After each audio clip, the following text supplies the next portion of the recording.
Le Grand Matin Sud Radio, 7h-9h, Jean-Jacques Bourdin. Il est 8h13. Le vendredi, habituellement, vous retrouvez Guy Carlier. Oui, mais Guy a subi une petite intervention chirurgicale. Oh, rassurez-vous, hein. Rien de grave. Il sera là dans 2 ou 3 semaines. Et nous avons la chance aussi d'avoir Jean-François Achilly ce matin. Jean-François, bonjour. Bonjour Jean-Jacques. Alors, vous allez faire comme Guy. Oui. Arlette Chabot est aussi avec nous, évidemment, comme tous les vendredis. Vous allez faire comme Guy. Vous allez nous dire ce qui vous a marqué cette semaine. Des images.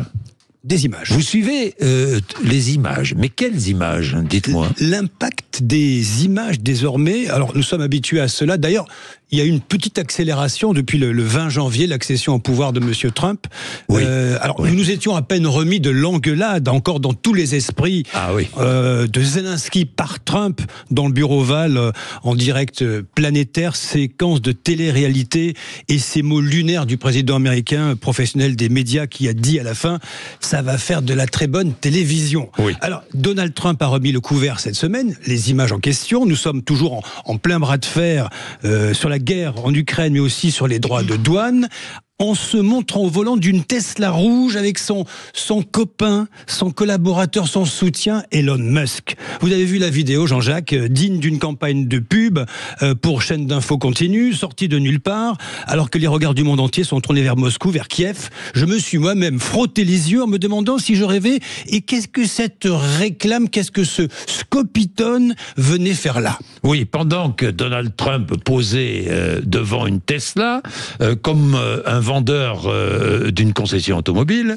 le même jour, d'autres images avaient marqué les esprits. Et du lourd en prime, hein. Oui. Américain, ukrainien qui négocie le cessez-le-feu à Jeddah, en Arabie Saoudite, et Emmanuel Macron qui serre les mains à Paris des 34 chefs d'état-major en grand uniforme venus d'Europe et d'ailleurs. Poutine prend garde à toi, hein. C'est le retour des taxis de la Marne, de la ligne Maginot, du plateau d'Albion. La réplique d'ailleurs est venue le lendemain avec un Vladimir viril, pas torse nu mais en treillis à Koursk. Oui. Comme pour dire, le cessez-le-feu, c'est mon affaire, ce sera à mes conditions. Ça, c'était les images du monde réel, hein. Oui, il ne manquait plus que l'improbable Tesla. La Tesla. Oui, la Tesla. Donald Trump a voulu donner un coup de pouce à Elon Musk, qui venait de perdre à la bourse la bagatelle de 100 milliards de dollars. Ça aussi, c'est du jamais vu. Oui, mais un président peut-il faire ça? Le tandem indigne de Mel Gibson et Danny Glover dans L'Arme Fatale a transformé la Maison Blanche en concession Tesla. Je vais en acheter une parce que c'est un très bon produit, a expliqué l'homme le plus puissant du monde, transformé en animateur de téléachat. Et vous avez raison, Jean-Jacques, en marchand de bagnole de la banlieue de Détroit, estimant qu'Elon Musk avait été traité de manière très injuste. C'est vrai, 800 milliards de pertes cumulées en 3 mois pour l'action Tesla, c'est la moitié de la valeur boursière, de 800 milliards. Des ventes qui s'effondrent, des véhicules, on le sait, vandalisés. Nous sommes dans la page éco et conso et la rubrique fait divers. Le président, il fait du business. C'est incroyable. Il va falloir s'habituer à ce pouvoir surpuissant, décomplexé, déroutant, exercé sans filtre sous nos yeux, dans tout ce qu'il y a de plus fascinant, de plus inquiétant en même temps, tout aussi efficace que ravageur. Trump et la Tesla rouge, c'est comme dans la rose pourpre du Caire, de Woody Allen. Nous ne savons plus si nous sommes au cinéma ou si c'est bien la réalité. Qu'est-ce que vous en pensez, Arlette? C'est bien ce que... Non, mais c'est vrai, ça a frappé tout le monde. Oui, absolument. C'est vrai que c'est un président qui fait des affaires et qui fait de la pub pour son pote qui est en train... en raison de son action, de perdre beaucoup d'argent. On évoquait avant l'antenne tout à l'heure avec Jean-François un peu cette mode des chefs d'entreprise français qui sont en train d'expliquer doctement qu'ils n'achèteront plus de Tesla. Oui, ceux qui achètent des Tesla pour eux-mêmes, et pour leur usage personnel, ou pour l'entreprise, parce que c'était super tendance, vachement écolo, super moderne, c'était écologique. Écologique. Je ne comprends pas très bien la logique de Donald Trump. Donald Trump nous dit il faut forer. Il est anti-électrique, anti-voiture électrique à fond, et voilà qu'il va faire la promo d'une voiture électrique. Mais il n'est pas une contradiction près, vous l'avez remarqué, on se demandait même d'ailleurs pourquoi effectivement et de quelle manière allait être affecté par le fort comment s'appelle-t-il, Elon Musk, par les actions de Donald Trump. Donc voilà, on y est au cœur des contradictions. Mais en fait, le paradoxe, c'est que Musk perd sur Tesla à cause de son soutien à Trump, et Trump vole à son secours pour faire la retape, ça veut dire que, logiquement, ils devraient vendre encore moins de Tesla, mais c'était destiné en réalité au marché américain. Parce que Tesla s'exporte.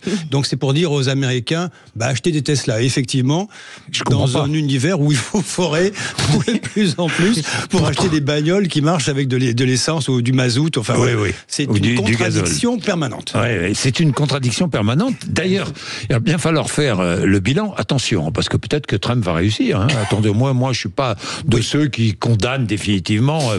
Mais je regarde. Au bout de 3 mois, franchement, près de 2 mois de pouvoir effectif. Au mois de pouvoir effectif, c'est pas une réussite.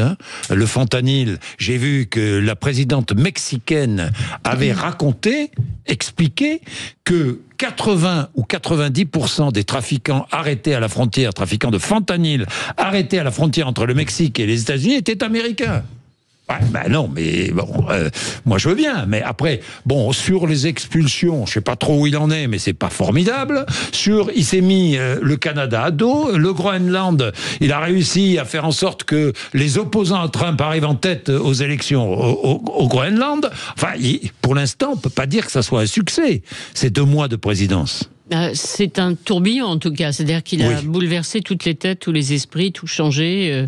Ça effectivement, sur la perturbation maximale de la planète. Et il resserre les Européens. Réussi. Mais il sait lui-même que ça va secouer, puisque quand il impose les droits de douane, il dit à ses militants, il dit aux Américains en général, qu'il y aurait un mauvais moment à passer. Il y a 30% de tourisme en moins aux États-Unis. La récession, il y a Vance qui répond quand on lui pose la question. Est-ce que les États-Unis sont en récession ? Vance, vice-président, répond, on verra. Non, mais c'est hallucinant. On verra. Ça peut marcher, mais il y a une vague. Ça peut marcher, mais là. Ce que je trouve intéressant, c'est la résistance ou pas des États en face. Regardez au Canada, campagne de boycott des produits américains. Spontanément, les Canadiens ont dit stop, on n'achète plus américain. Donc, on verra aussi si les Européens, et vous en parliez tout à l'heure, vont résister ou pas. Et comment vont-ils se comporter ? Tous ensemble ou pas ? 8h20, vous êtes sur l'antenne de Sud Radio.